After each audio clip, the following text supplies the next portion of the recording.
eu lembrei um ano desse acontecimento, e foi muito doído para mim lembrar disso, mas eu continuo falando porque eu tenho certeza que eu sou outra pessoa depois desse fato. E eu queria também deixar registrado aqui que a Samira foi uma pessoa de suma importância, ela foi a primeira pessoa que me visitou no hospital, eu ainda não tinha nem sido atendida, e eu lembro muito e me arrepio toda vez que eu falo que eu olhei para ela, eu olhei para ela e disse, amiga, tá muito ruim, como é que eu tô? E eu com o cabelo queimado, com o rosto queimado, eu tava péssima, gente, eu tava com uma cara péssima. E ela olhou para mim e disse, não, tudo vai se resolver. Vai ficar tudo bem, não te preocupa. E isso foi muito importante para mim, porque ela me encorajou, mesmo que eu estivesse fugindo da realidade, porque a realidade era outra, esse apoio, esse apoio, essa força que ela me deu ali, me deu coragem para enfrentar tudo que viria depois, que era todo o processo de cicatrização, que eu fiquei mil vezes pior do que aquele dia. E aí eu já destaco aqui uma coisa que é importante para vocês, é a rede, a nossa rede de apoio, a nossa rede de contatos, né, as pessoas que estão à nossa volta, um olhar para essa rede que é fundamental. Bom, depois disso, então, eu decidi que eu não queria mais trabalhar no shopping, eu não queria mais ter aquela vida corrida, eu não queria mais trabalhar daquela forma. Eu escrevi um texto que está lá no meu Instagram, e esse texto foi parar na revista Crescer, por intermédio de uma jornalista que eu já conhecia, que eu conheci, que a gente tinha feito, e ela levou esse texto para a revista Crescer. Esse texto foi, então, para o G1, foi a notícia mais lida do G1 do dia 18 de agosto de 2019, e no dia 28 de agosto de 2019 eu fui dar uma entrevista para Fátima Bernardes.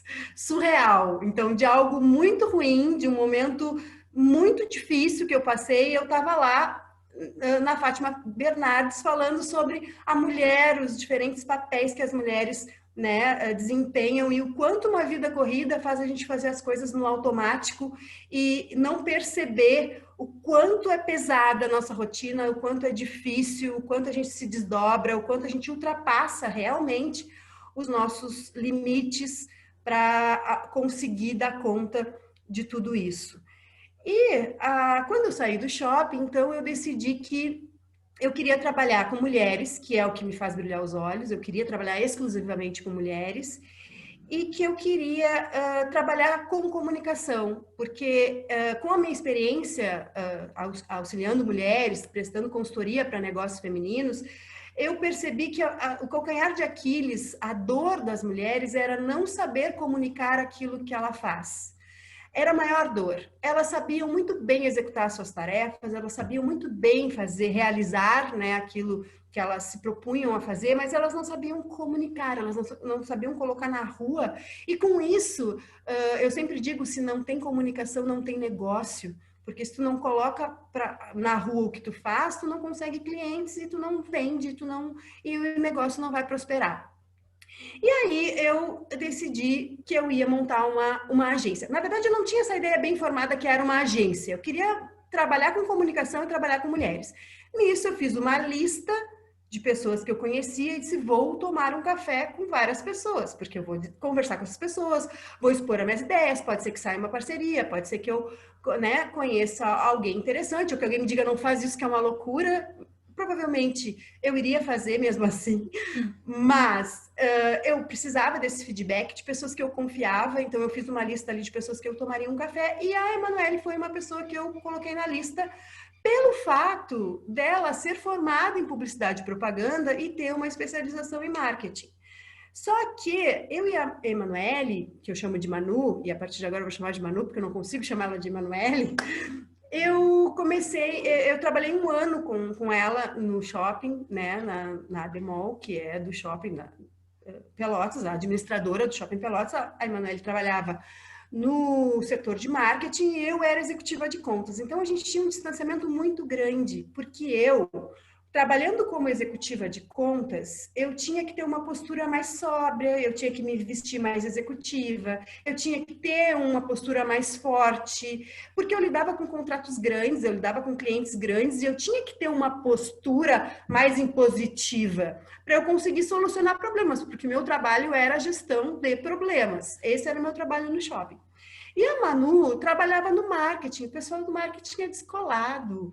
O pessoal do marketing vai trabalhar de all-star, ele vai trabalhar mais despojado. E a gente tinha um distanciamento enorme, tanto que a gente não teve nenhum relacionamento mais próximo dentro, a não ser as festinhas da empresa, a não ser um outro contato em função do trabalho, mas nada demais. E aí eu fui tomar um café com a Manu e disse assim, eu disse, vamos tomar um café em tal lugar, num lugar aqui de Pelotas, que eu gostava muito, inclusive, que eu ia muito com a Samira tomar café lá.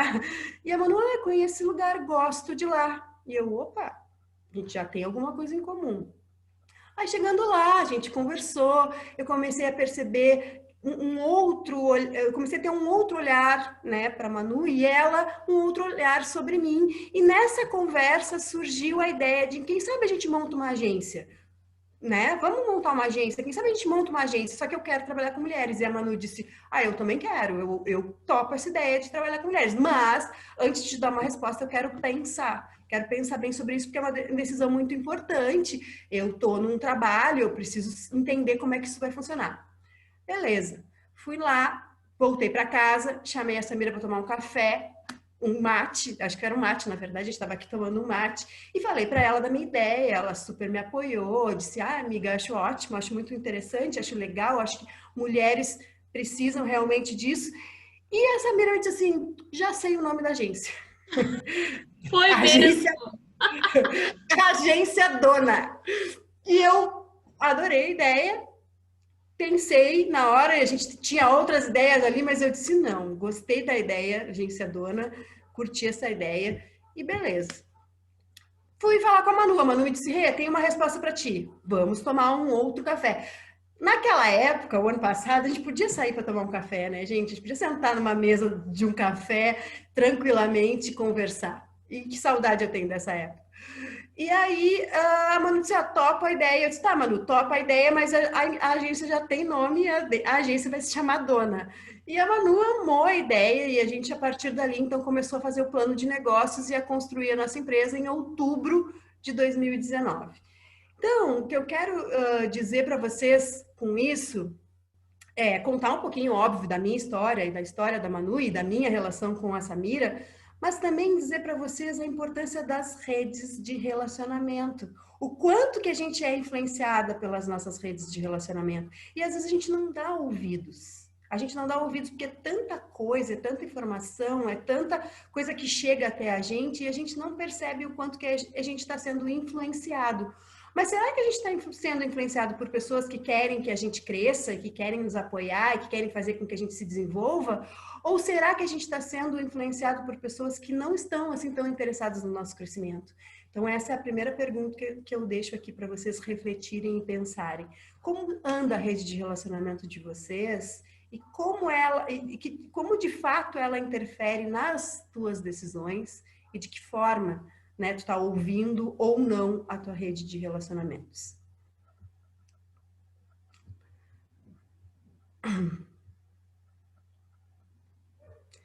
Então, agora a gente vai partir para o conteúdo propriamente dito. E para eu começar o conteúdo propriamente dito, Samira, se tu quiser me interromper e fazer qualquer observação. Não, eu tô só de espectadora. Eu queria fazer uma pergunta para vocês. Como vocês acham, como vocês enxergam o mundo à sua volta? De que forma vocês olham o mundo? Qual é a perspectiva de vocês para o mundo lá fora? Vocês têm uma perspectiva otimista? Tem uma perspectiva pessimista? Uma perspectiva realista? Qual é o olhar que vocês têm para o mundo? Tudo que nos rodeia é percebido pelos nossos sentidos. Então, a gente sente o mundo. A gente não apenas enxerga o mundo, a gente sente mundo. E agora parem um pouquinho para pensar e observem se as decisões que vocês tomam não partem dos sentimentos. Como eu me sinto em relação àquilo que vai ser determinante para eu tomar uma decisão na minha vida. Se eu me sinto feliz, se eu me sinto triste, se eu me sinto atraído, se eu me sinto confortável. Como eu me sinto em relação ao mundo é o principal caminho para a minha tomada de decisões, né? Também a gente pode entender que pessoas, plantas, objetos, cores, formas, movimentos, luz e escuridão, todos esses elementos que vemos, sentimos, ouvimos, experimentamos, criam memórias e associações, né? A gente cria a nossa cultura interna a partir de todos esses sentidos e todas essas formas de nos relacionar. Se eu falar, por exemplo, aqui para vocês a palavra casa, todo mundo vai ter uma imagem de casa na sua cabeça. Porque a palavra casa, ela faz parte do senso comum. Todo mundo sabe o que é uma casa. Só que a casa que eu pensei provavelmente é diferente da casa que a Samira pensou. Da casa de qualquer outra pessoa aqui vai pensar. Porque a imagem que eu construí na minha cabeça, ela faz parte de uma construção de vida minha. Um autor que eu estudei lá na Faculdade de Letras, que se chama Noam Chomsky, ele fala que a linguagem da gente, quando a gente nasce, a gente é uma página em branco. E o meio que a gente vive que vai construindo e formando aquilo que a gente entende como linguagem, que são símbolos e signos. Tá bem? Se tiverem alguma pergunta, não sei se elas têm como fazer perguntas para ti. Eu tô acompanhando aqui o chat e eu queria dizer também uma coisa para elas. Eu descobri uma maneira de fazer vocês falarem, se alguém quiser falar. Porque até ontem eu não sabia. Se vocês quiserem falar. Só que aí, levantem a mãozinha, que aí quando a Renata liberar, eu vou pensar se eu deixo vocês falarem. Façam perguntas, meninas. Aqui a gente está num espaço... A Lenice comentou aqui que ela também fez letras.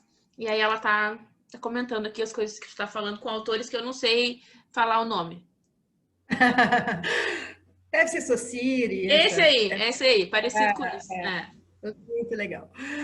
Bom, mas esse é um assunto para uma outra palestra. Isso. Pode aprofundar. Então, e aí? A gente associa, então, imagens a signos, a símbolos, e assim a gente vai construindo a nossa linguagem. Dessa mesma forma de percepção, a gente olha para o outro, faz observações e forma uma opinião. Então, se eu olho uma pessoa bem arrumada, alinhada, de óculos, eu digo, é uma intelectual. Se eu olho uma pessoa toda tatuada, se eu olho uma pessoa com uma roupa mais escrachada, eu vou dizer, não sei, isso é muito confiável.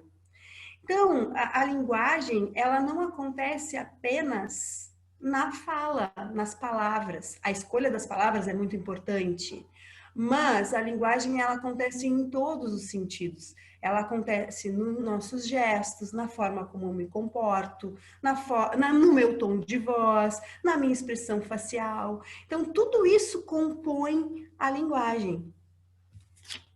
Aliás, minhas anotações aqui, porque senão eu vou me perdendo e vou falando mais do que eu devo e vou dar umas 3 horas de palestra.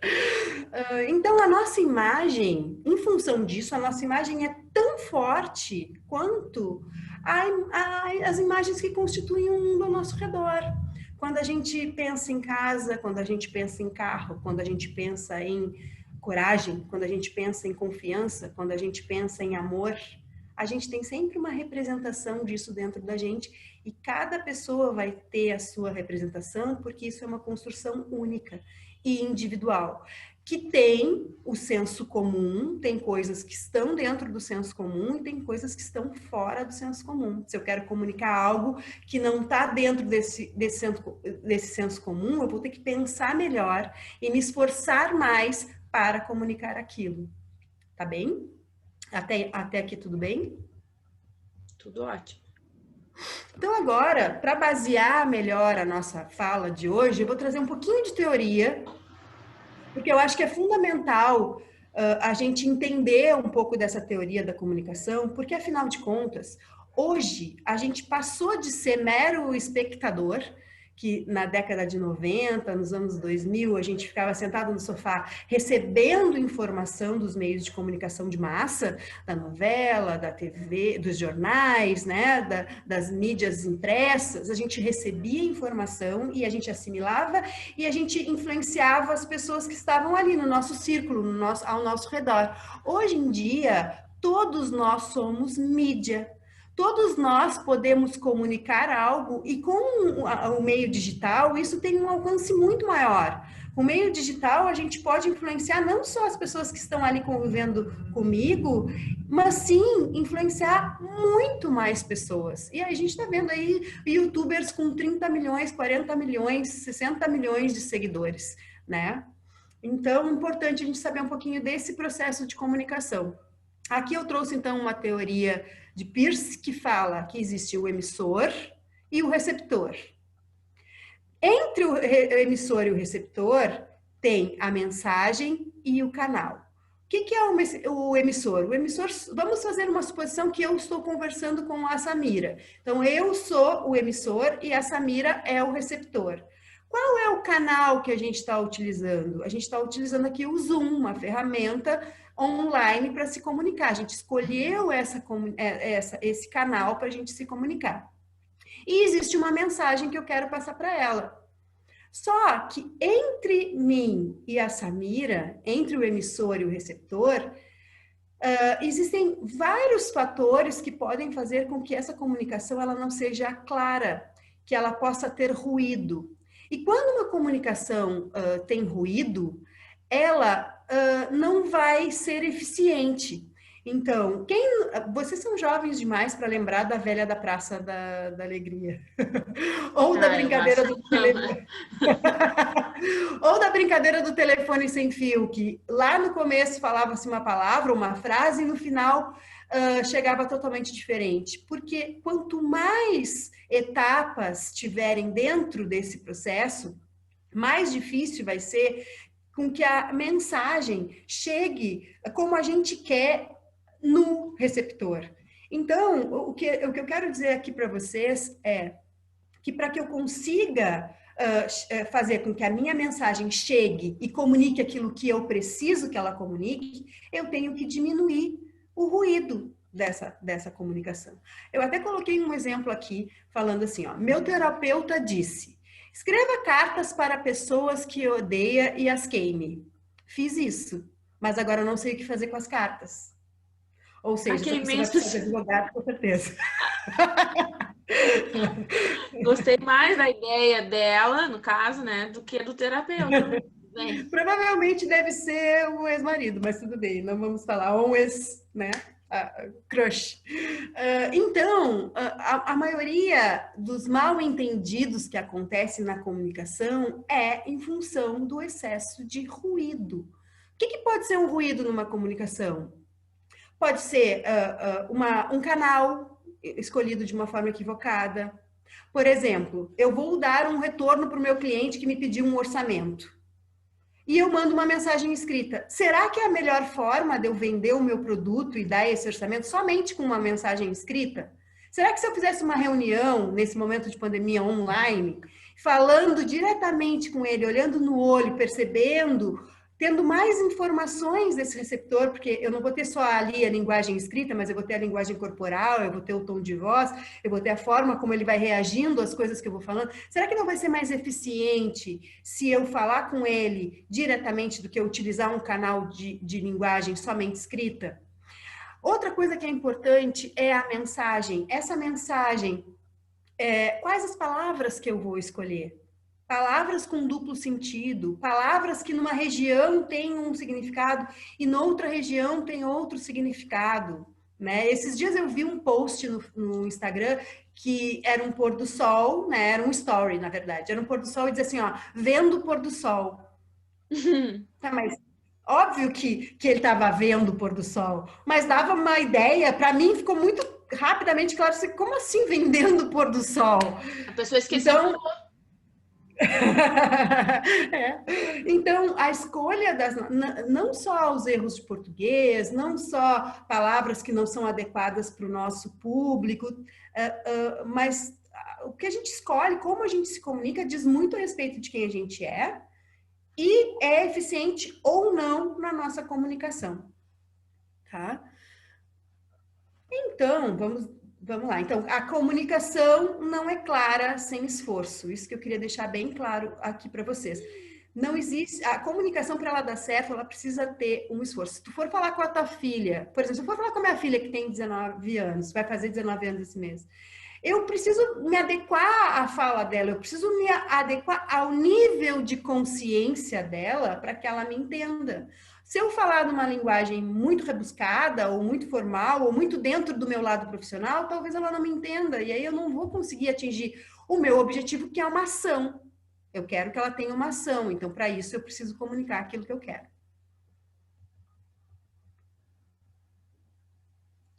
Gente, eu queria Então, contar. como que eu vou me... Eu só queria contar Oi? que eu só queria contar que eu consegui mudar o meu nome. Ah, eu vi agora. E agora eu não sou mais Alice. E eu continuo sendo 55539. Tá tudo bem. Então, como me desenvolver? Como ser uma marca? Como deixar minha marca no mundo? Eu acho que eu queria deixar para vocês um questionamento, e aí a gente vai respondendo ele ao longo da nossa fala de hoje.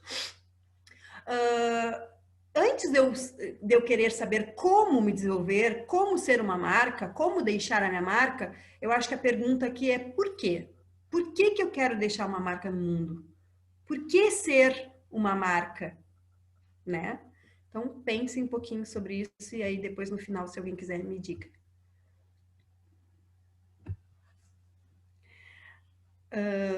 Ó, Então, tem uma pergunta para ti, vou te fazer antes que tu passe para a tá. próxima parte. A Ingrid perguntou assim: vinculamos o nosso nome, nossa imagem pessoal ao escritório que trabalhamos, ou, entre parênteses, sociedade, ou é melhor criar e ganhar espaço com o nosso nome, com a nossa imagem individual? Eu vou te devolver a pergunta com outra pergunta. Quando tu vai escolher um cliente, vamos lá que o cliente foi lá te contratar, qual é a primeira coisa que tu faz? Mesmo que ele seja uma empresa, Pergunta o nome tu dele. vais procurar ele no Instagram e no Facebook. Ah, sim. Então, dissociar, hoje em dia, dissociar o teu lado profissional do teu lado pessoal é praticamente impossível. Qualquer gestor de empresa que for contratar uma pessoa vai olhar as redes sociais dessa pessoa, vai olhar o que ele curtiu, vai olhar o que ele compartilhou, vai olhar os amigos que ele tem e vai fazer uma análise. Aí cabe a cada um decidir, vale a pena o esforço de começar uma marca nova ou vale a pena eu trabalhar a partir daquilo que eu tenho, o que eu sou? Aí, no final dessa palestra, talvez essa resposta fique um pouco mais clara, porque aqui a gente vai falar de marca pessoal. Eu optei por ter o meu perfil pessoal e ter o perfil da dona. Mas, primeiro, porque a dona é uma sociedade. E segundo, porque eu falo de outras coisas no meu perfil, eu uso o meu perfil para dar trazer outro conteúdo. Porém, eu tenho muito cuidado com o que eu compartilho no meu perfil pessoal, porque eu sei que ele vai implicar e influenciar no meu perfil comercial. Então, eles não são totalmente dissociados, mas eu optei porque eu prefiro ter um espaço ali que eu tenha possibilidade de ter mais liberdade de compartilhar coisas que eu pessoalmente acredito, sem comprometer a opinião da Manu, que pode ser que em determinados assuntos a gente pense diferente. Então, dentro da dona, a gente compartilha coisas que a gente tem em comum acordo, mas no meu perfil pessoal, eu posto coisas que talvez ela não concorde. Isso faz com que eu tenha mais liberdade para postar o que eu quiser, a forma que eu quiser, nas cores que eu quiser, do formato que eu quiser dentro do meu perfil. Mas se tu trabalha sozinha, tu tem que avaliar se as pessoas não vão dissociar as duas coisas. Tu vai ter que trabalhar da mesma forma, tanto a tua marca pessoal quanto a tua marca profissional, tá? O meu é um só. É. Eu aconselho para quem aqui uma opinião bem pessoal minha, para quem é profissional liberal, eu acho muito trabalhoso tu ter dois perfis. Porque é inevitável, alguém vai chegar lá no perfil do teu escritório, antes de te contratar, e vai olhar o teu perfil pessoal. Então, daqui a pouco é mais fácil tu cuidar de um lugar só e ter um pouco mais de consciência do que tu está fazendo ali. Até porque atrás de qualquer CNPJ tem um CPF. Não existe empresa sem ser feita por pessoas. Então, hoje, a gente já tem, no final dessa palestra, vocês vão ter mais uma ideia melhor sobre isso. Toda marca, por trás de uma marca de produto, por mais de uma marca de empresa, existe uma pessoa. E essa pessoa hoje, ela está muito mais em evidência do que a própria marca. Então, por que você... Tudo bem? Posso continuar? Tem mais alguma pergunta? Pode continuar. Por que você deve desenvolver a sua marca pessoal? Bom, o que eu quero dizer é assim, ó, oportunidade de explorar todas as tuas potencialidades. Quando a gente está lá no início da nossa formação, muitos nos dizem o seguinte: tu vai ser médico, tu vai ser advogado, tu vai ser dentista, tu vai ser professora, tu vai ser... E a gente é muito limitado a ser uma coisa só, a ser aquilo que a minha formação, que a academia me preparou para ser. Mas quando eu me enxergo como uma marca, eu posso explorar todas as minhas potencialidades. Por exemplo, se eu sou uma advogada e toco violão, será que se no meu perfil lá, que eu tenho um perfil conjunto de tudo, eu posto alguma coisa tocando violão, será que isso também não é uma possibilidade de me conectar com pessoas que gostam de tocar violão ou que gostam de violão? Será que isso também não é uma ferramenta que pode agregar naquele meu lado profissional? Será que eu consigo dissociar? Será que eu trazer a minha marca pessoal? Será que trazer as minhas multipotencialidades para dentro do meu negócio não me acrescenta e não me torna mais único ou diferente do que o resto? Então, aqui também é uma pergunta que a gente vai respondendo ao longo da nossa conversa. Por que você deve desenvolver sua marca pessoal? Te destaca nesse momento de excesso de informação. O que acontece hoje em dia? A gente estava na era da informação. Então, eu quero saber sobre marketing digital. Boto no Google, tem 15 mil pessoas falando sobre isso. Eu quero saber como colocar um feijão na panela de pressão. Eu boto no Google, tem lá 15 mil pessoas ensinando como fazer o melhor feijão de todos os tempos, feijão único, o melhor de todos. Como é que eu me destaco no meio disso tudo? Como é que eu me destaco quando eu tenho tanta concorrência? Quando eu tenho uma marca pessoal forte. Porque a minha marca pessoal forte, ela vai inspirar confiança. E se as pessoas confiarem em mim, elas vão escolher a mim e não escolher outras pessoas que estão fazendo a mesma coisa do que eu. Então, tu ter e te ver como uma marca, trabalhar a tua marca pessoal, é um diferencial. As pessoas falam muito em diferencial, eu não gosto muito dessa palavra, mas é uma forma de se destacar, tá? Te ajuda a controlar uma crise de reputação nessa era do cancelamento. Bom, todo mundo sabe que a gente está aí nesse momento de cancela, descancela, cancela e descancela por qualquer coisa, né? Tem uma influencer, há algum tempo atrás, que ela era vegana, ela só comia vegetais e tal, e foi vista comendo um peixe. Ela foi cancelada. E por que ela foi cancelada? Porque ela foi incongruente nas suas... Aí ela foi lá e explicou que ela estava com uma doença, que em função de ser vegana ela não estava conseguindo os nutrientes necessários, e a partir daí ela teve que começar a comer peixe. Mas hoje...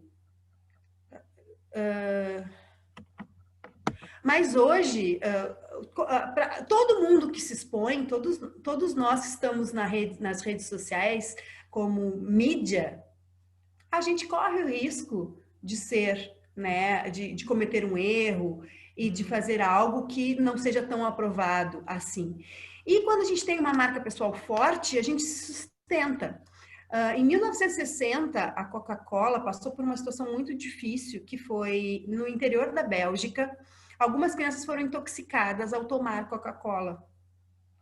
E depois de alguns estudos, uma semana depois das crianças terem passado mal, em função, numa festa, de ter tomado a Coca-Cola, eles descobriram que não foi a Coca-Cola que intoxicou as crianças, mas foi um produto que eles tinham colocado no engradado da Coca-Cola e aí isso tinha contaminado a bebida. Só que isso foi um grande abalo para a marca, só que por ela ter uma reputação forte, ela não faliu, ela não acabou. Ela conseguiu reverter essa situação.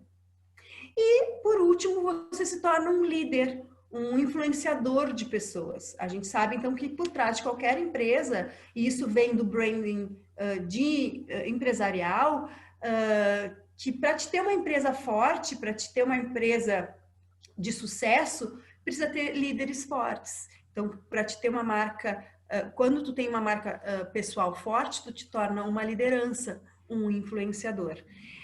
Então, hoje, a gente sai da era da informação, a gente está saindo da era da informação e passando para a era da reputação. E o que é reputação? Reputação é confiança. Beleza? Se tiver perguntas. Então, gente, eu lamento ou fico feliz em informar que você já é uma marca. Agora resta saber que marca você é. Que marca você, que sensações você está causando nas pessoas, como é que você está comunicando essa sua forma de existir, porque se cada um é único, cada um tem o potencial para projetar uma marca única. Esse processo de gestão da marca, e por isso que ele é branding, porque ele é contínuo, é um processo, é o que a gente vai falar aqui daqui para frente. Então, a gente vai falar de branding pessoal. Deixa eu ver aqui. Então, a gente tem que parar um pouquinho e pensar, se eu já sou uma marca, eu tenho que parar de olhar um pouquinho a grama do vizinho, que é sempre mais verde, e às vezes ela é de plástico, e olhar um pouquinho para mim mesma, como uma marca.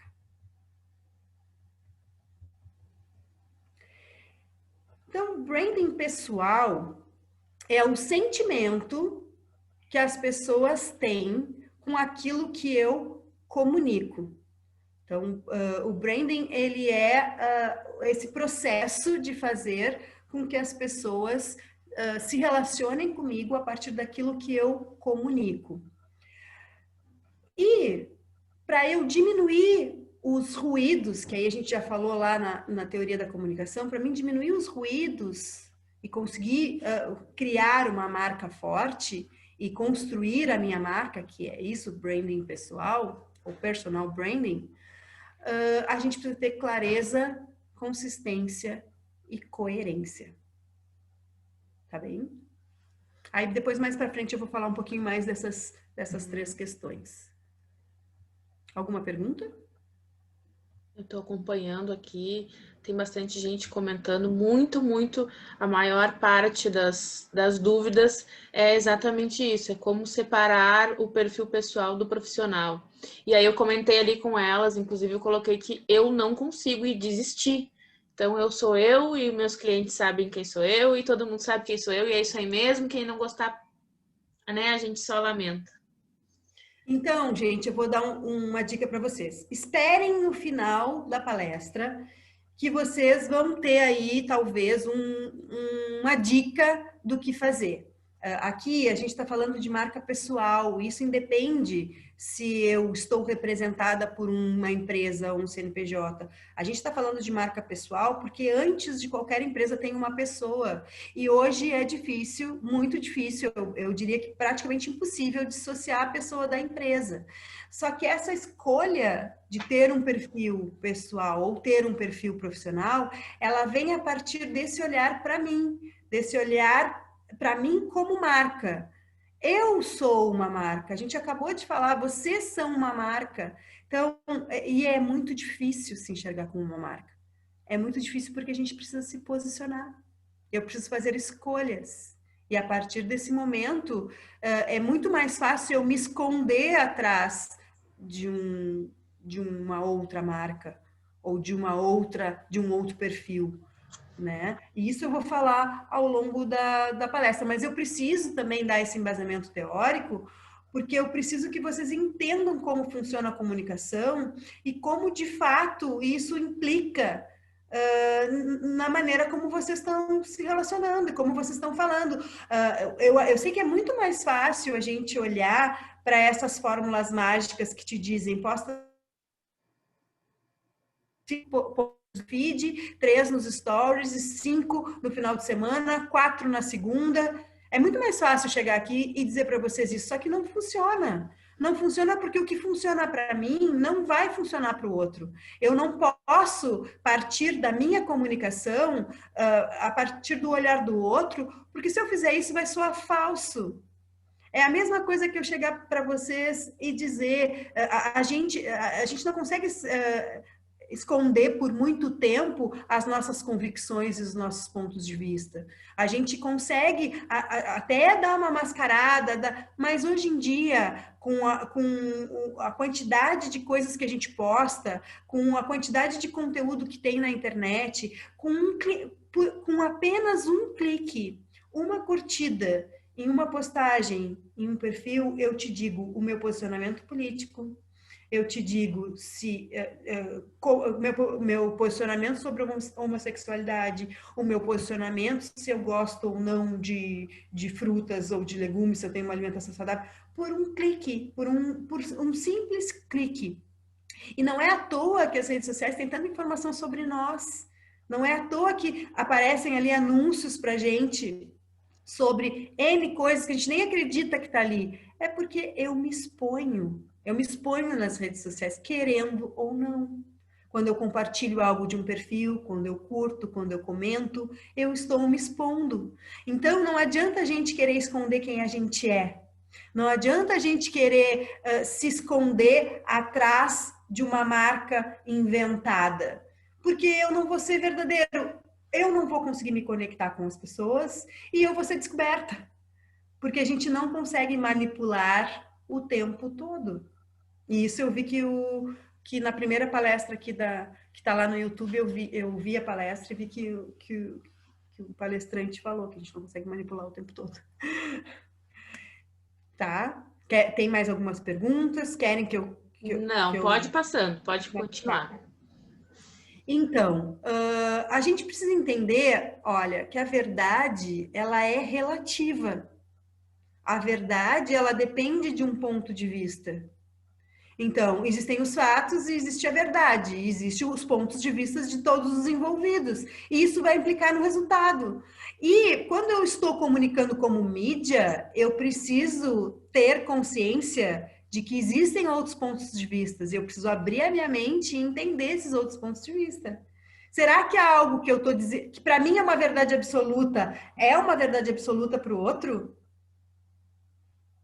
Se eu colocar esse celular aqui, vocês vão olhar o meu celular, estão vendo ali uma capa vermelha, né? Bem sujinha, diga-se de passagem. Só que eu estou olhando aqui uma tela, porque a minha perspectiva é outra. Então, se eu disser para vocês, não, esse celular não é vermelho, esse celular é preto com branco, porque ele está desligado. Vocês vão me dizer, não, esse celular é vermelho, porque a perspectiva é diferente. Eu não consigo olhar o que vocês olham, eu olho o que está na minha frente. E a gente tem que fazer um esforço enorme para conseguir se conectar com o ponto de vista do outro. E por isso que existe aí os profissionais da comunicação, que estudam justamente isso, os diferentes pontos de vista e as diferentes formas de se comunicar. Seguindo. Bom, aqui eu tenho um exemplo para vocês de um logotipo. Nossa! Um logotipo que, pelo olhar do designer, era um sol. É um logotipo de um restaurante chinês, é um sol com uma casinha amarela. Aí eu deixo para vocês. Ah, eu não tinha nem visto a casinha. Agora que eu entendi que aquilo ali é um telhado, no caso, né? Eu deixo para vocês interpretarem do ponto de vista de vocês o que parece esse logotipo.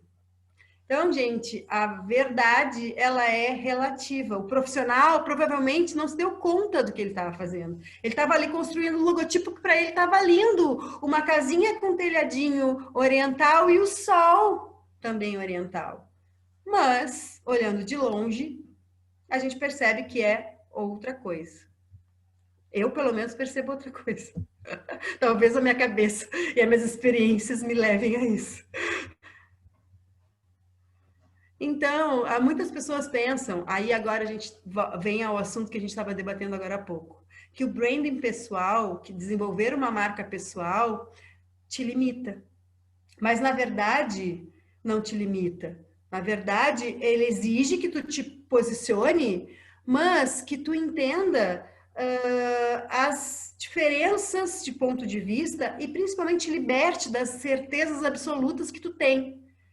Aquelas certezas absolutas que a gente tem ao longo da vida, que hoje que eu tenho certeza absoluta que algo, os posicionamentos absolutos que a gente tem ao longo da nossa vida, a gente tem que se libertar nesse momento e estar aberto para o novo, para esse novo momento, para esse novo olhar que passa de ser para uma empresa e passa a ser para a pessoa por trás dessa empresa.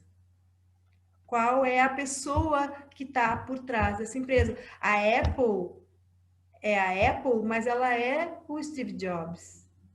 A Microsoft é a Microsoft, né? Mas em toda a construção de qualquer marca, hoje, se vocês olharem, a gente sabe que está lá a marca e que tem por trás dessa marca uma pessoa que criou, que desenvolveu, que tem a sua história. E aí agora a gente vai falar também um pouquinho mais para frente sobre isso. Então, para eu desenvolver a minha marca, eu preciso saber quem eu sou e onde eu quero chegar. Só que é diferente eu saber quem eu sou, a clareza é diferente da certeza. Eu tenho clareza de quem eu sou e onde eu quero chegar. Só que eu não tenho tantas certezas absolutas, eu posso mudar de opinião.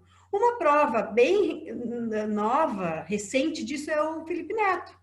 O Felipe Neto, ele tinha um posicionamento político, ele tinha um posicionamento do próprio programa dele e hoje ele tem um posicionamento totalmente diferente. Isso foi uma construção. Ele teve que admitir os erros que ele cometeu no passado, ele teve que comunicar o que ele fez, né, as mudanças, e por que ele se posicionou diferente. Ele teve que excluir vídeos, ele teve que explicar algumas posições que ele teve, né? Então, clareza é diferente de certeza. Nós somos seres em construção, então a gente tem que parar de julgar. Por que é tão difícil a gente ser uma marca, gente? Por que é tão difícil eu me posicionar? Por que é tão difícil eu ir lá falar aquilo que eu acredito? Porque a primeira coisa que eu faço é apontar o dedo e dizer: olha lá, a fulaninha tá virando blogueirinha. Ah, a fulaninha resolveu fazer videozinho. A fulaninha foi lá e compartilhou o clipe da Anitta. Ai, que ridículo. A primeira coisa que a gente faz é criticar o outro, é dizer que o outro está errado, que ridículo, que eu nunca faria aquilo. Mas a gente para de olhar para o processo e pensar que aquela pessoa está lá, botando a cara dela a tapa e dando a opinião dela e dizendo aquilo que ela acredita. E não interessa se naquele momento para ti não é o certo. Interessa que é um processo de construção de opinião. E hoje eu posso pensar de um jeito, amanhã eu posso pensar de outro e tá tudo bem. Porque nós estamos em constante evolução. A gente tem que parar de ser crítico e também de ser autocrítico, né? É muito difícil dar cara à tapa. É muito difícil se posicionar e tá pronta para o turbilhão de críticas que a gente vai receber. Não é, Samir? Eu posso dar um depoimento interessante aqui, que eu fui praticamente cancelada. Praticamente não, eu fui cancelada e excluída do Instagram de muitas das advogadas feministas que me seguiam e que eu também seguia, que eu inclusive admirava, depois que eu postei uma foto, aquela foto do antes e depois, porque simplesmente na foto eu tava de lingerie por baixo de uma jaqueta jeans e eu não queria falar sobre nudez, eu queria falar sobre o fato de estar me sentindo uma mulher pela primeira vez depois de 5 anos do término de um relacionamento abusivo. E aí, a partir dali, eu fui completamente cancelada. E tudo bem, o que eu posso fazer? Nada, né?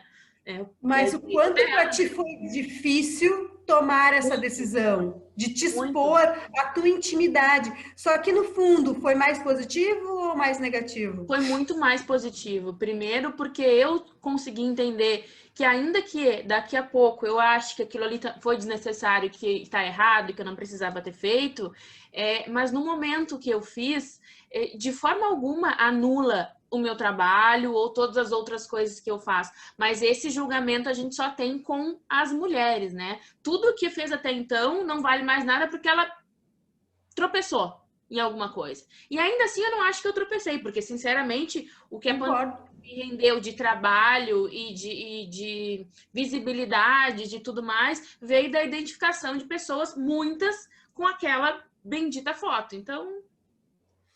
Então, o que que acontece? Por que que é tão difícil? Agora a gente está chegando no ponto. Por que que é tão difícil a gente se posicionar? Por que que existe tanto essa dúvida? Faço no meu perfil profissional ou faço no meu perfil pessoal? Porque a gente tem a sensação que no meu perfil profissional eu vou criar uma imagem imaculada, que não vai errar, que vai ser perfeita e que tá lá fazendo tudo certinho conforme manda o figurino. E aí eu tenho a liberdade de fazer o que eu quiser no meu pessoal. Só que isso não existe mais. A pessoa que olhar o teu perfil profissional vai olhar o teu perfil pessoal. Então, ou tu te comunica e te conecta com aquelas pessoas que concordam e que entendem e que acreditam no que tu fala, ou tu vai ser uma farsa. Ou tu vai ser ali uma pessoa que está inventando um personagem que logo ali cai por terra. Porque a gente não consegue esconder quem a gente é há muito tempo nas redes sociais, porque a gente passa muitas horas, a gente faz muito post, e por mesmo aquelas pessoas que tipo, eu não gosto de postar, eu não gosto de expor a minha vida pessoal, é exposta por outras pessoas, porque ela é marcada em fotos, porque ela é compartilhada em outros perfis. Então, não existe isso. A gente tem que começar a, primeiro, cuidar com essa crítica tão ferrenha, e principalmente, como disse a Samira, de nós mulheres com outras mulheres. E também cuidar com a autocrítica, com aquela crítica que eu faço querendo não errar nunca. Não tem como não errar nunca. Todo mundo vai errar, uma hora ou outra, todo mundo vai errar. A gente vai tentar errar menos possível? Vai. Mas a gente não vai agradar todo mundo, não tem como agradar todo mundo. Então a gente tem que ter na nossa cabeça que quem não concorda comigo, quem não acha que eu estou fazendo muito bom, eu não quero. Eu quero aquelas pessoas que não concordam, que eu gosto que as pessoas discordem de uma maneira construtiva, mas eu quero aquelas pessoas que se conectam comigo, que me veem como líder, que me veem como uma influenciadora. Tá bem? Seguimos? Ficou claro? Ficou. Eu queria fazer um comentário. Tem gente aqui dizendo que tem uma diferença, porque as pessoas que seguem no perfil pessoal são pessoas familiares e amigos, e as pessoas que seguem no profissional são clientes. E aí eu acho que é importante a gente falar qual é o limite que eu pretendo atingir, o círculo de pessoas que eu pretendo atingir. Porque se for um círculo pequeno de clientes, eu consigo manter isso. Agora, se eu tenho intenção de crescer e realmente atingir um número grande de pessoas, ultrapassar os limites da minha cidade ou do meu bairro, aí eu acho que não tem como essa manutenção da diferença entre o meu perfil pessoal e o profissional. Porque ou a pessoa me conhece pessoalmente, ou ela não vai ter a confiança necessária para poder acreditar no meu trabalho. Isso é uma opinião minha, ok? Exatamente. Mas eu te digo mais, um parente não pode ser cliente? Sim, eu prefiro que não, né? Mas pode. Um amigo não pode ser cliente? Onde começa? Onde eu comecei o meu negócio? Por onde eu comecei o meu negócio? Divulgando para as pessoas que são minhas amigas, que eu já tenho uma relação de confiança. Como é que isso começa lá? Começa um negócio novo, por onde tu começa? pelos teus amigos, pelas pessoas que tu conhece. Então, eu acho muito difícil dissociar. Mas também é uma questão pessoal. Se tu te sente mais seguro em fazer um perfil profissional e ter um perfil pessoal, tá tudo bem. Não existe regra, não existe padrão. Tem uma A gente pergunta aqui aqui só sobre tá... branding, Renata. E aí eu vou Diga. passar para ti antes que ela passe, porque tá passando para cima e eu não vou conseguir ler. A Camila, ela falou assim, como fugir da persona e do padrão que vem se desenvolvendo nos perfis profissionais? Vejo muitos falando em branding, mas é sempre até a terceira página. Após isso, existem regras, aparentemente, se não seguidas, você não alcança engajamento, porque é um tipo de post que vemos que as pessoas gostam de ver. Uhum. Na verdade, aqui a gente está falando, o branding, ele é muito mais do que postagens, ele é uma gestão pessoal, ele é uma construção íntima. Então, ele só vai funcionar se ele for de verdade. Então, olha aqui, a gente está no slide certo para falar sobre isso. Branding pessoal é a essência, marketing pessoal é promoção.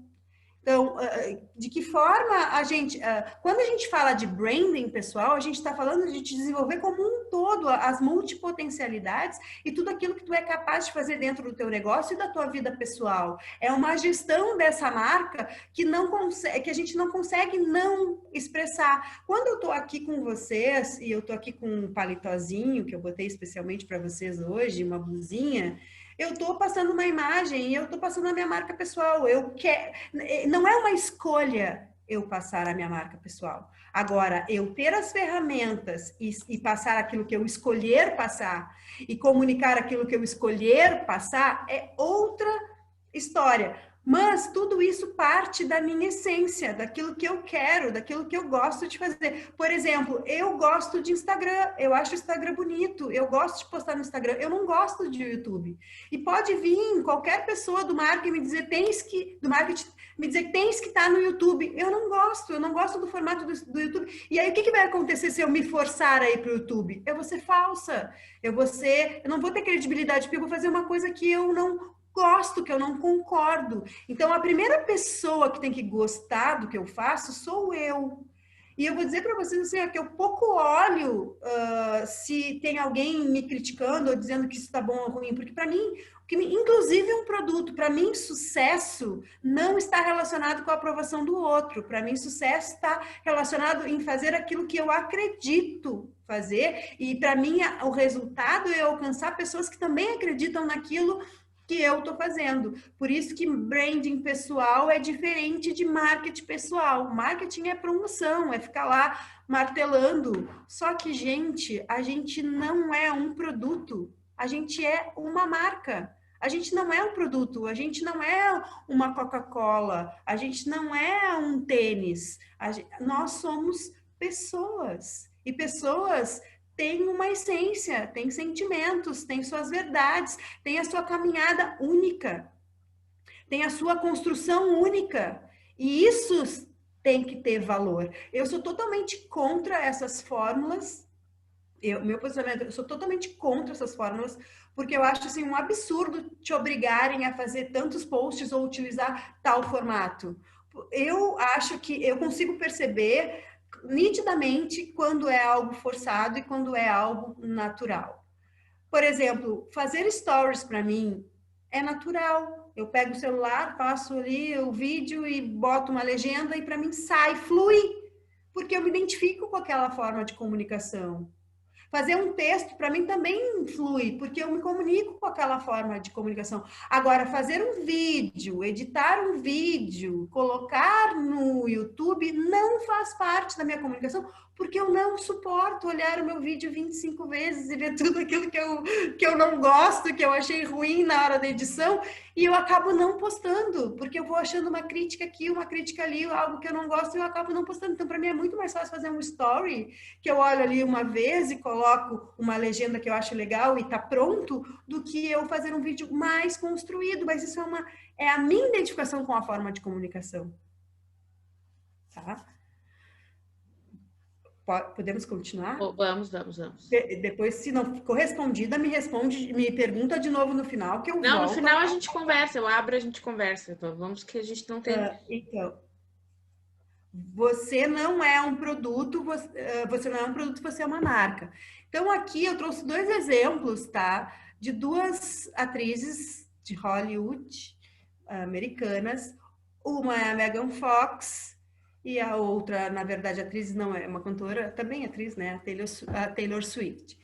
A Megan Fox começou a trabalhar nos filmes com 15 anos. Desde muito cedo, ela foi sempre muito objetificada nos filmes. Ela sempre era a menina de biquíni com uma bandeja na mão, servindo uma bebida num bar. Ela sempre foi colocada dessa forma. E ela, então, ela foi querendo desconstruir essa imagem que ela tinha. Ela queria se mostrar como atriz, ela queria mostrar a atriz que ela era, a arte dela. Só que ela começou a se indispor com pessoas lá dos estúdios e decidiu, então, fazer aquele filme Garota Infernal, que ela fez com uma produção toda feminina, ela fez com uma diretora feminina e foi lá e fez o filme, querendo focar na Megan Fox atriz e não no corpo e não na sexualidade, não na sensualidade feminina. Muito bem, ela foi lá e fez o filme foi péssimo, foi terrível, não fez sucesso, teve críticas ruins e tal, teve bilheteria ruim. Por quê?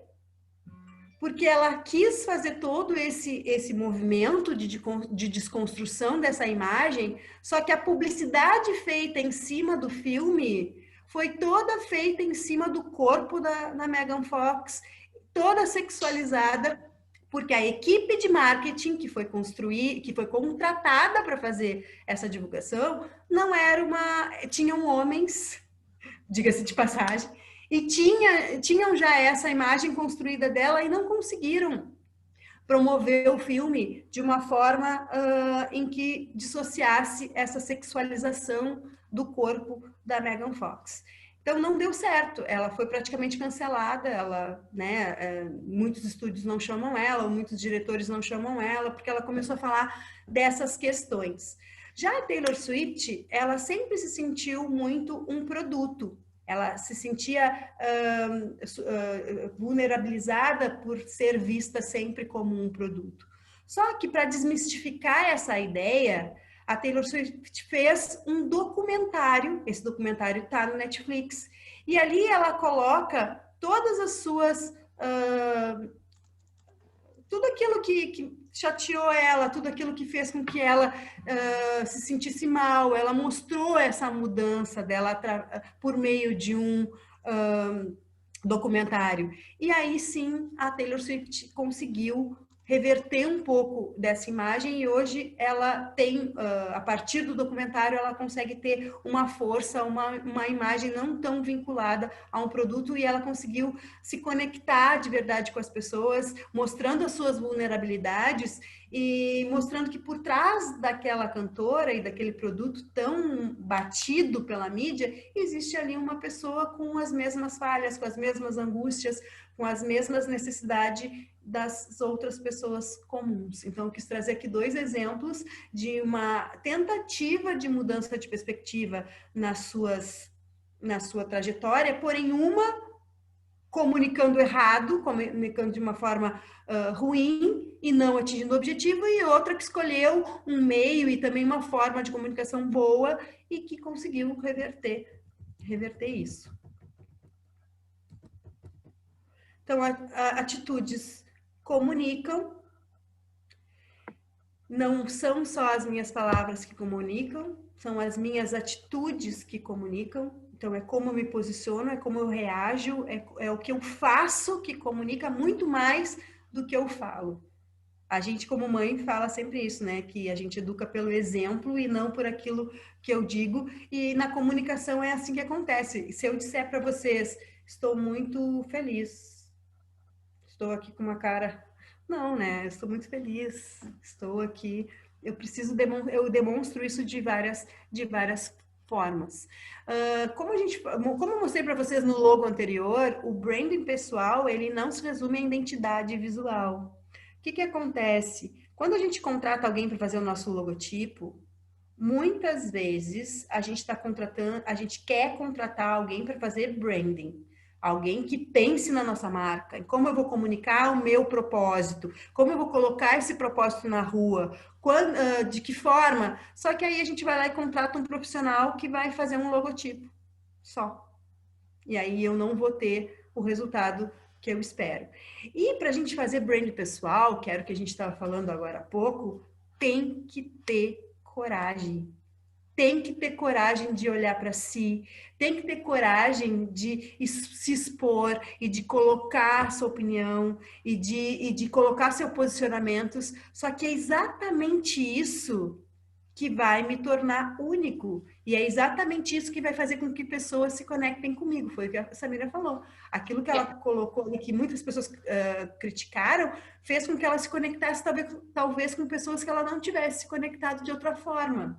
Tem um comentário aqui, Renata, da Fabiana, que ela citou um livro da Brené Brown, que é aquele A Coragem de Ser Imperfeito, que fala justamente da importância de a gente ter coragem de reconhecer a nossa vulnerabilidade.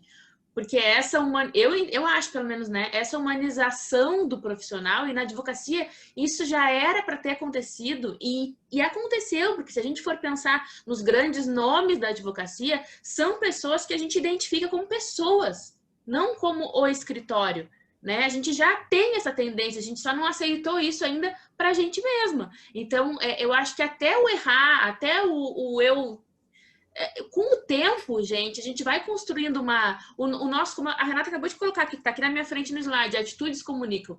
As nossas atitudes, elas comunicam tanto que tanto faz para minha cliente se eu postei uma foto de biquíni ou não, se eu posto foto todo dia bebendo vinho e se talvez eu esteja ficando com problemas com isso, ou não, né? Já não importa mais, porque as minhas atitudes falam mais do que aquilo ali. Então é importante, na minha opinião, que a gente aceite isso, né? E tenha coragem de expor que somos vulneráveis. E principalmente aceitar que a gente muda de ideia. Então eu não estou engessada. Se eu disser algo para vocês hoje, e pode ser que eu reflita sobre isso, pode ser que eu leia sobre isso, pode ser que eu estude sobre isso, e daqui a 6 meses eu pense diferente. E tá tudo bem eu mudar de opinião. A questão aqui é como que eu vou comunicar isso. Como que eu vou falar para o meu público que me acompanha, para a minha audiência, que eu mudei de opinião? Eu tenho que ser sincera e dizer, olha, eu mudei de opinião por isso e por isso, por isso.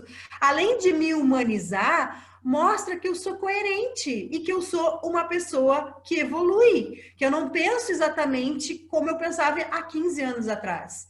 Então, só que hoje a gente expõe a nossa opinião todos os dias.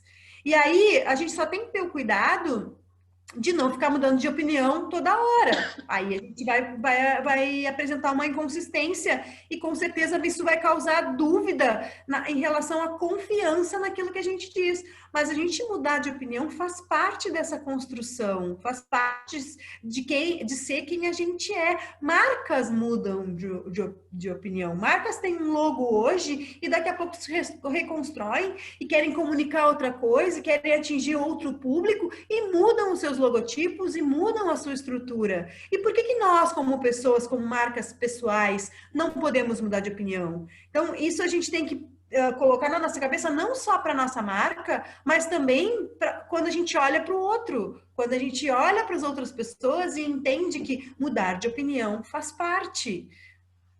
Perfeito, eu só preciso Renata. saber comunicar essa mudança. E também a gente não pode esquecer que nós estamos aqui em um curso que trata de advocacia para mulheres. Então, nós estamos aprendendo a propagar o nosso trabalho para pessoas que estão em um momento vulnerável e por isso vão procurar uma advogada e que não vão ir atrás de alguém que tenha uma imagem de perfeição que elas não enxergam em si nesse momento. Então, para confiar em mim, a minha cliente precisa saber que eu também erro, que eu também passei pelo que ela passou, que eu também sinto o que ela sente, mas que eu tô ali e que eu vou ajudá-la com toda a minha capacitação profissional. Então, faz parte desse nosso público, né? Essa nossa humanização. É bem isso, exatamente. Eu acho que eu mesmo, tu é minha advogada. Eu não confiaria num homem para falar coisas tão íntimas, para falar coisas tão... E eu levo muito em consideração isso quando eu faço as minhas escolhas de tudo que eu vou comprar, de tudo que eu vou consumir. Se eu me identifico com os posicionamentos, se eu me identifico como aquela pessoa se coloca, se ela tem opiniões, às vezes algo muito relevante, irrelevante, leva a gente a tomar uma decisão de contratar ou não uma pessoa. Às vezes o detalhe faz com que a gente se conecte e confie na pessoa por um detalhe. Às vezes porque eu gosto de tocar violão e a pessoa gosta de tocar violão. Ou porque eu li tal livro e a pessoa leu tal livro. Então, as nossas conexões, elas são feitas de diferentes formas e mostrar as nossas vulnerabilidades, a gente dá muito valor, muito mais valor para o ruim do que para o bom. Isso tanto que a TV fala de coisas ruins o tempo todo. Então, às vezes, quando a gente fala algo que para a gente é doloroso ou que nos torna um pouco mais vulneráveis, toca exatamente na outra pessoa e faz com que ela passe a me olhar com outros olhos, passe a consumir mais meu conteúdo e a partir daí ela possa construir uma relação de confiança a ponto dela me contratar ou ela comprar um produto meu. Seguimos? Vamos lá. A Evelyn foi lá e curtiu a minha foto da foto de lingerie. Muito obrigada, Evelyn. Eu adoro aquela foto, está linda. Bem, então, branding pessoal é relacionamento, é comportamento, é resultado de como você se relaciona com seus públicos, é como você cria empatia com quem te acompanha, olha, exatamente o que a gente estava falando, é como você se conecta. Isso é branding pessoal, é quando eu me conecto e me relaciono de fato com as pessoas. Muito a gente tem falado no marketing digital sobre autoridade. Ah, tenho que ter autoridade, desenvolva sua autoridade, tenha autoridade nas redes sociais. Só que autoridade é diferente de marca pessoal. Autoridade são os meus títulos, as minhas posições, os meus reconhecimentos, é aquilo institucionalizado. E marca pessoal é como a autoridade é reconhecida, é como se posiciona e como você se relaciona. Então, é como me vê. Não é uma categorização de uma instituição que diz você é graduada em tal coisa, ou você pode dar aula, não é o outro que me dá uma instituição, é sim como as pessoas me reconhecem, como as pessoas me veem. Então, a chave é a influência e não a autoridade. Para isso, nós precisamos, então, construir relações sólidas. A estratégia para a construção congruente não é aquilo que você pensa, mas sim aquilo que você projeta. Então, não adianta eu pensar, não adianta eu achar, não adianta, eu preciso comunicar, eu preciso que as pessoas saibam para que as pessoas formem a sua opinião. Eu não posso guardar para mim. Eu gosto sempre de dizer que a gente tem maneira de dizer assim, os resultados falam por si só. Nunca vi resultado falar. Se eu não falar o que eu fiz, isso é um problema da mulher. A gente tem uma certa dificuldade em expressar aquilo que a gente fez de bom, porque a gente é metida, porque a gente é, né? Mas os resultados, eles não falam por si só. Eu preciso comunicar eles, eu preciso mostrar para o mundo o que eu fiz. Porque os meus resultados podem até fazer outras pessoas falarem por mim, e isso vai me gerar né, uma credibilidade maior.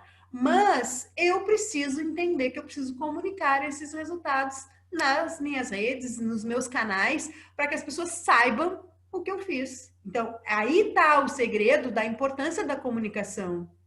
Não adianta eu ter feito algo maravilhoso e meia dúzia de pessoas saberem daquilo. Eu preciso colocar isso para o mundo, eu preciso mostrar para as pessoas aquilo que eu fiz.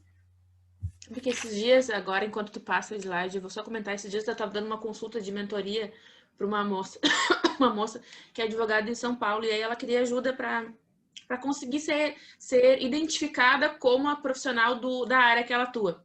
E aí, nos primeiros 10 minutinhos, assim, eu perguntei, tá, me conta quem tu é, o que tu trabalha. E aí ela falou dela. E aí eu disse assim, tá, mas me diz uma coisa, por que que hoje de manhã, quando tu marcou a mentoria, que eu abri o teu Instagram, eu não vi nada disso, eu não sabia de nada disso. E ela, porque eu digo, então tá, teu problema tá aí, primeiro problema dela tava ali. Tem que comunicar, tem que saber comunicar. A gente tem que colocar na rua aquilo que a gente fez. O resultado por si só não é suficiente para nos trazer um reconhecimento. A gente precisa comunicar ele. E a falta de consciência desse poder da comunicação faz com que a gente não consiga comunicar aquilo que a gente quer com eficiência. A gente não tem a noção do poder que a comunicação tem para os nossos resultados de fato. A Lenice colocou aqui, o problema é que publicar os nossos resultados na advocacia infringe o código de ética. Aí eu queria falar para ela, Lenice, mas publicar os nossos resultados não significa que eu vou colocar que eu ganhei um processo ou que eu perdi. Existem 1000 outras formas que eu faço. Por exemplo, eu não faço isso. Uma vez só eu fiz, depois nunca mais fiz porque entendi que não podia. Mas eu não preciso fazer isso para as pessoas que me acompanham no Instagram imaginarem que eu tenho bons resultados. Porque é pelo outro conteúdo que a gente faz com que as pessoas entendam isso. Eu não preciso dizer que eu ganhei o processo. Mas tu pode trazer conteúdo, tu pode fazer curadoria de conteúdo, trazer autores, tu pode de diferentes formas comunicar. Claro, exato. Aquilo. Bom, aqui eu trouxe para vocês, na área da comunicação, os estudos sobre marca pessoal, eles começam a partir desse debate, que foi um debate realizado em 1960, entre o Kennedy e o Nixon, quando o Nixon ele estava ganhando as eleições, ele era como considerado o que iria ganhar as eleições, porém, a postura do Kennedy, a forma como ele acreditava que já era o presidente, a forma como ele se sentou, o tipo de roupa que ele usou, o tom de voz que ele usou, e ele fez isso de forma consciente, porque ele sabia que era o primeiro debate presidencial que seria televisionado. E ele sabia milhões de pessoas que ele ia atingir naquele momento. Então, ele utilizou a comunicação, tanto na fala quanto na sua aparência, na forma de se comportar. Ele foi lá e sentou de uma forma, se colocou de uma forma, falou de uma forma como se ele já fosse o presidente dos Estados Unidos.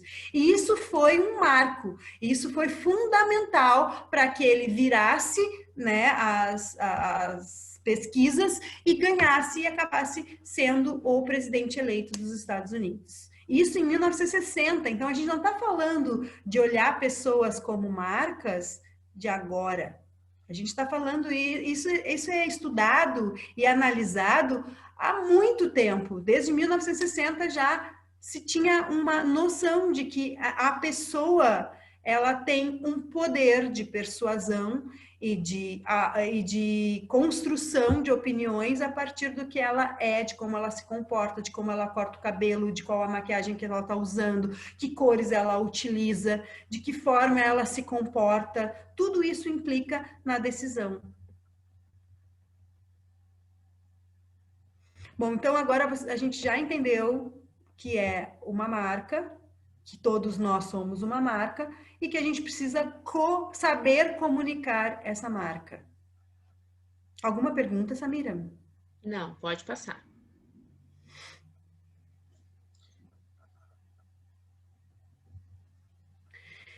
Então, aqui eu trouxe para vocês algumas partes técnicas de como começar a trabalhar a tua marca pessoal, tá? Então, a primeira coisa que a gente tem que fazer é saber quem você é, né? Quais são as suas forças, quais são as suas fraquezas. Da mesma forma que a gente faz uma análise SWOT de uma empresa, a gente pode fazer uma análise SWOT da gente. Quais são as minhas forças e quais são as minhas fraquezas? Colocar isso num papel e olhar o que eu tenho e de que forma eu posso utilizar isso, né? Escolher uma mensagem-chave. Qual é a mensagem que eu quero passar? Eu, com a dona, eu quero passar a mensagem de que eu estou apta a ajudar empreendedoras a se desenvolver, a acreditar que ela é uma empreendedora e a comunicar aquilo que ela faz. A Samira, como advogada, a mensagem chave dela é que eu sou uma defensora de mulheres. Então, é muito importante que a gente tenha muito bem definido e claro, e aí a gente volta lá na clareza, qual a minha mensagem-chave, porque todas as minhas estratégias, elas vão girar em torno daquela mensagem-chave. Um terceiro ponto eu falo, qual as suas cores, qual a identidade visual, e isso é fundamental. Eu gosto de falar que é a primeira impressão, é o primeiro contato com as pessoas, é a tua identidade visual, é as cores que tu utiliza, e as cores elas têm muito impacto nas nossas decisões, porque elas nos remetem a sensações, e existem estudos bem aprofundados sobre as cores. E comunicar, contar para todo mundo e achar formas de comunicar para todo mundo aquilo que é o meu propósito, que eu realmente quero ser e quem eu quero, como eu quero me projetar, como eu quero que as pessoas me vejam, como eu quero que as pessoas me reconheçam.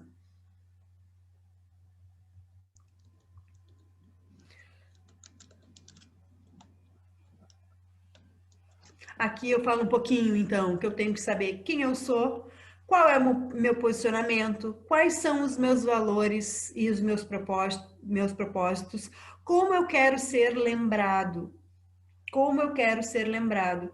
Eu gosto de dizer que perto da minha casa tem um restaurante, eu passo ali todos os dias. Mas será que na hora de marcar um jantar, será que na hora de pedir comida eu vou lembrar deles? Mesmo eles estando aqui tão pertinho, né? Como eu quero ser lembrado? De que forma eu quero ser lembrado? Eu quero ser lembrado como uma comunicadora eficiente? Eu quero ser lembrado como uma advogada que defende mulheres? Eu quero ser lembrado como uma advogada que é tradicional? Ou quero ser lembrada como uma advogada que que é mais aberta, que consegue contornar algumas objeções? Então, de que forma eu quero ser lembrada?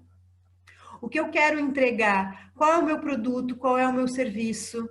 Por que as pessoas precisam consumi-lo? E o que as pessoas ganham com a minha entrega? Para quem é a minha persona? E aí a gente volta lá na pergunta. Eu acho muito importante a gente definir a nossa persona, mas não precisa ser uma só, a gente pode ter mais de uma persona. Mas o olhar aqui é para o comportamento. Como que a pessoa que eu quero atingir se comporta? Onde ela vai? Que horas ela acorda? Como é que ela se relaciona? O que ela faz? Porque a gente às vezes segue padrões. Melhor postagem é às 8 da manhã. Ou a melhor postagem é às 8 da noite. Só que eu sou uma musa fitness. E eu falo com uma comunidade que acorda às 5 da manhã para fazer exercício e para preparar a marmita do dia inteiro. Será que eu postar à noite é melhor que eu postar de manhã? Então eu tenho que ter esse olhar para a minha persona, como ela se comporta, e a partir daí criar as minhas estratégias. Existem ferramentas excelentes para se desenhar as personas, e um deles é o mapa da empatia, que se vocês botarem no Google, vocês conseguem encontrar. Mapa da empatia é o nome. E também importante a gente pensar com quem eu quero me conectar. Eu quero por exemplo, às vezes a gente tem lá um produto e eu quero divulgar ele, só que ele se conecta com uma parcela, por exemplo, da população que não vai ter poder aquisitivo para pagar o valor que eu gostaria de receber, que eu me planejei, que é sustentável para minha empresa. Será que vale a pena eu insistir nesse público? Ou do outro lado, eu tenho um produto que ele é simples, acessível, e aí com quem eu tenho que me comunicar? Com aquelas pessoas que dão um valor maior para a marca, ou que tem mais poder aquisitivo? Eu preciso definir com quem eu quero me conectar, com quem eu falo. A minha empresa é para pessoas com maior poder aquisitivo, com pessoas com menor poder aquisitivo. Eu sou mais uma ajuda, ou eu sou um produto mais caro. E aí existem N exemplos no mercado de marcas que tem aí definindo o seu público seu público-alvo com quem quer se conectar. E Sobre como eu vou me isso, conectar? Pode falar. eu ia comentar sobre isso especificamente na advocacia, que a gente que trabalha com mulheres, a gente faz muito direito de família e eu vejo muito isso. E às vezes as pessoas me perguntam, algumas até de vocês que estão aqui já perguntaram, né, que questões, não tô conseguindo ter retorno, trabalhar para mulheres é uma área que às vezes é difícil, as pessoas que me procuram são pessoas vulneráveis, que não têm condições. E aí a gente pergunta, mas o que é que tu tá exatamente isso. Qual o produto que tu está oferecendo? Aí, eu só faço posts sobre a pensão alimentícia pode ser descontada do INSS.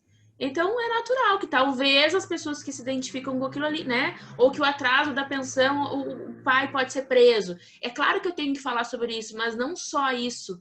Eu preciso pensar em quem são as pessoas. Por exemplo, eu quero trabalhar mais com divórcio.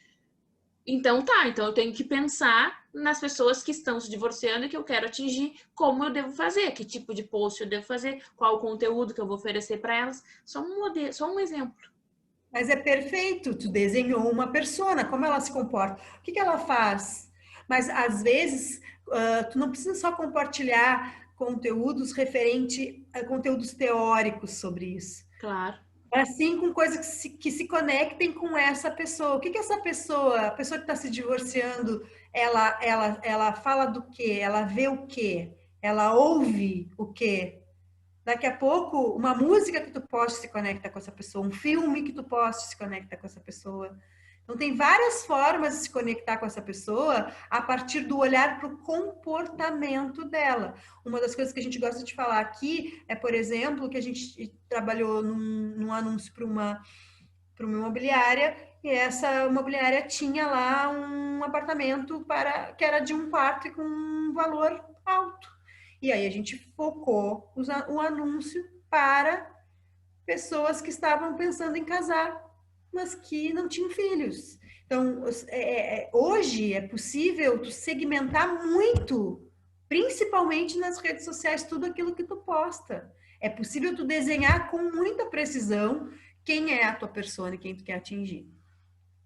E como? A gente às vezes se limita ao Instagram, né?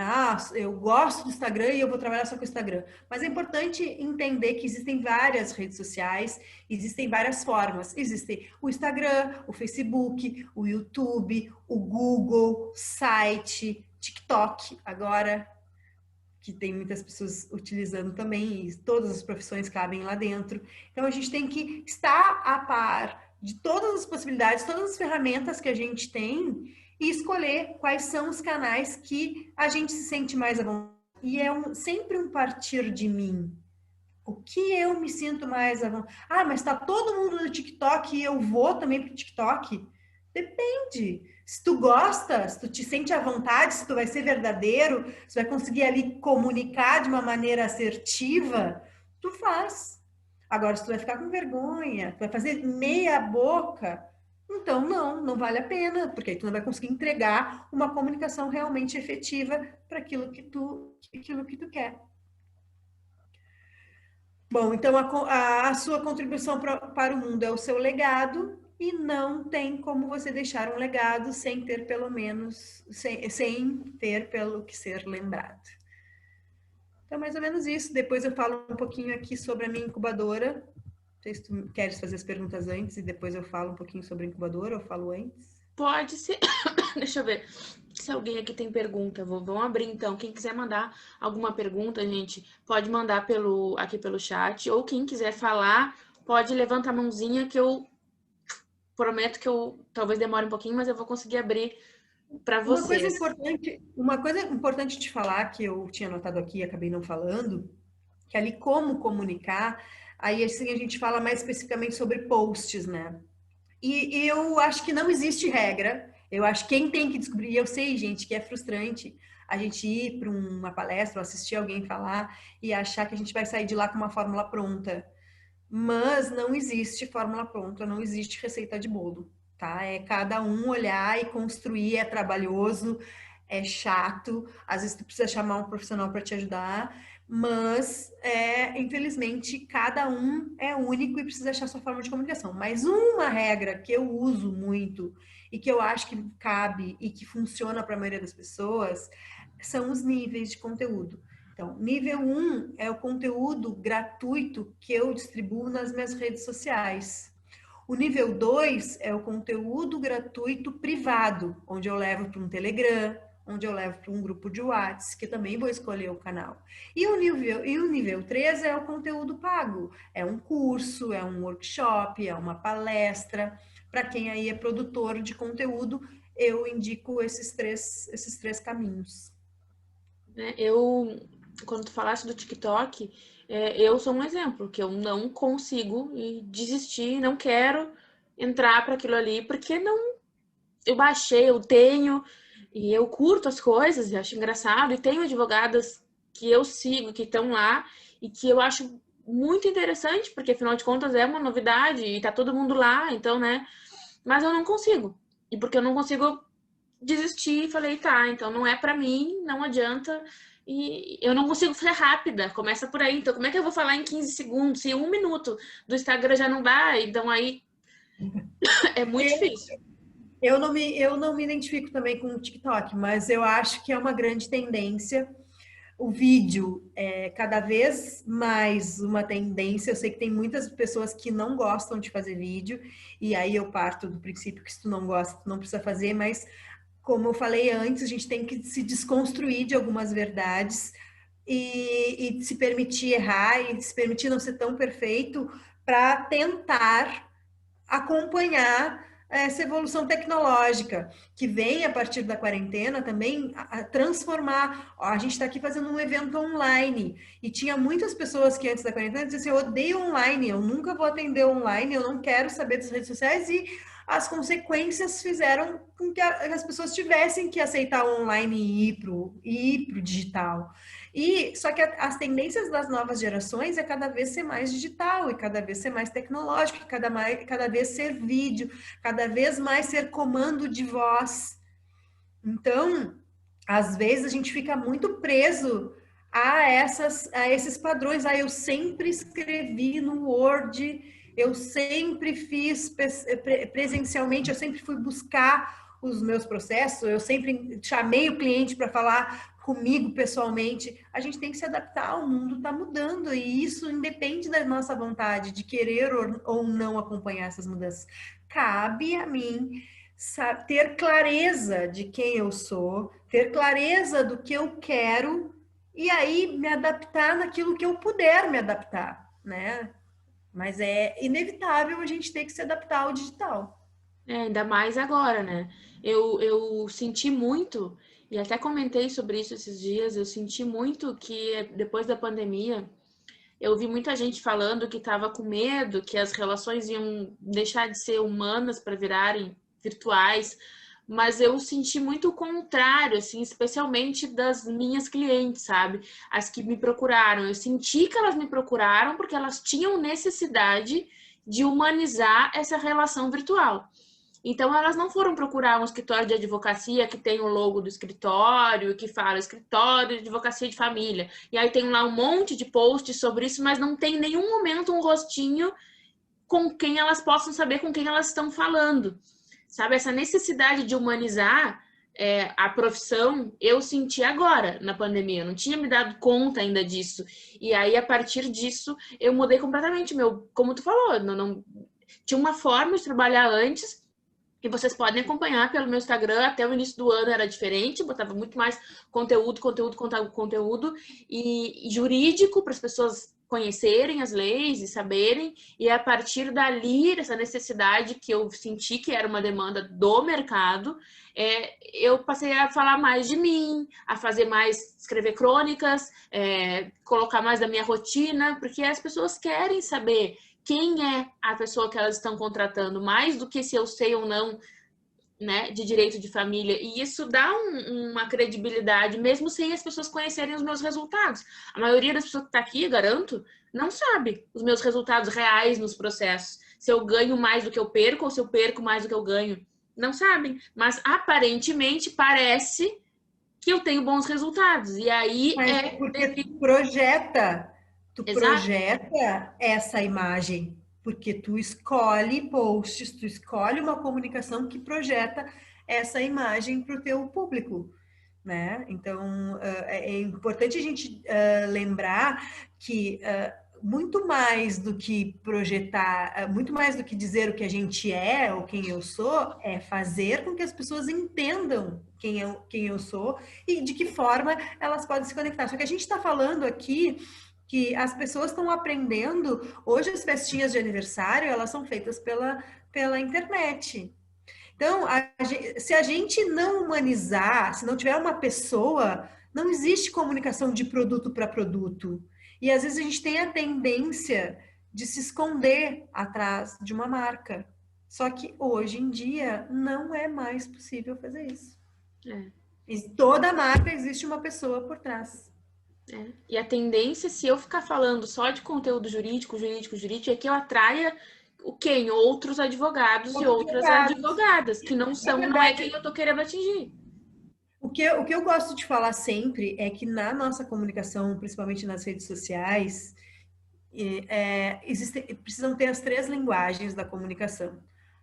A linguagem jornalística, que é justamente aquela linguagem imparcial e de conteúdo, onde eu não estou me posicionando, eu estou dizendo que é assim que funciona. Ó, a lei é essa e é assim que funciona. Eu preciso ter a linguagem publicitária. O meu atendimento acontece de tal hora a tal hora, o meu escritório fica em tal lugar, ou o meu atendimento online, tal, tal, tal.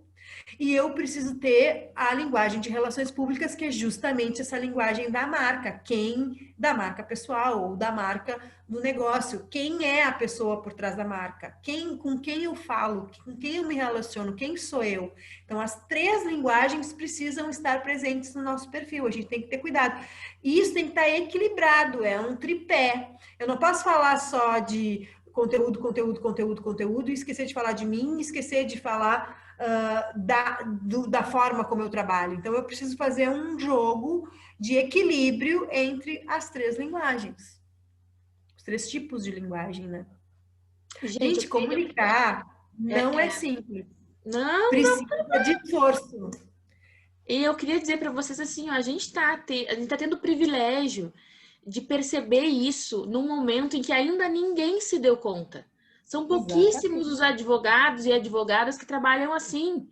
E os que trabalham, até coloquei aqui no chat para vocês um perfil que eu sigo e que eu me inspiro muito e que eu aconselho que vocês sigam também, que foi uma pessoa, que é a doutora Camila Macera, que ela percebeu isso há 3 anos atrás e o resultado tá lá, vocês vão ver os resultados dela hoje. Então, ainda está muito incipiente isso, as pessoas ainda vão demorar para sair daquela página ou daqueles perfis de escritório e entenderem que isso está acontecendo. Quem fizer isso agora já está saindo na frente, assim como ela fez lá atrás e já está na nossa frente. Então, o fato de a gente ter contato com isso agora, claro, é difícil identificar quem sou eu, o que eu quero fazer, afinal, às vezes a gente nem sabe. Eu hoje sei, tá, eu sou advogada de mulheres e eu quero que as pessoas saibam que eu sou, mesmo que para isso eu abra mão de 50% da parcela da população.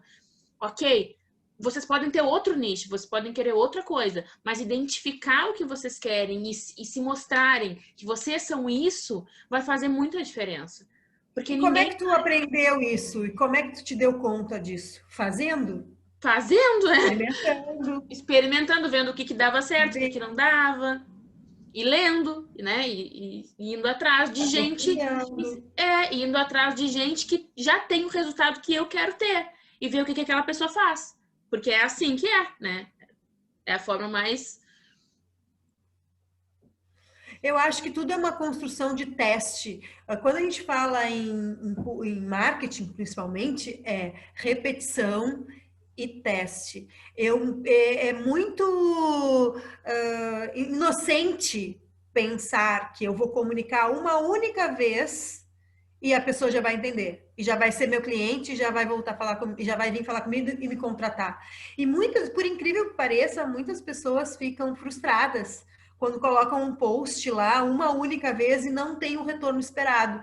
Não adianta, no marketing a gente tem que repetir, repetir, repetir, repetir até a pessoa entender. E não adianta repetir do mesmo jeito. Tem que achar formas diferentes de falar a mesma coisa, até que a pessoa perceba o que eu estou dizendo, se identifique com aquilo e tenha a atitude de vir me contratar e vir buscar as minhas informações. Tá. Renata, tu queres terminar a tua apresentação para a gente poder voltar para a telinha?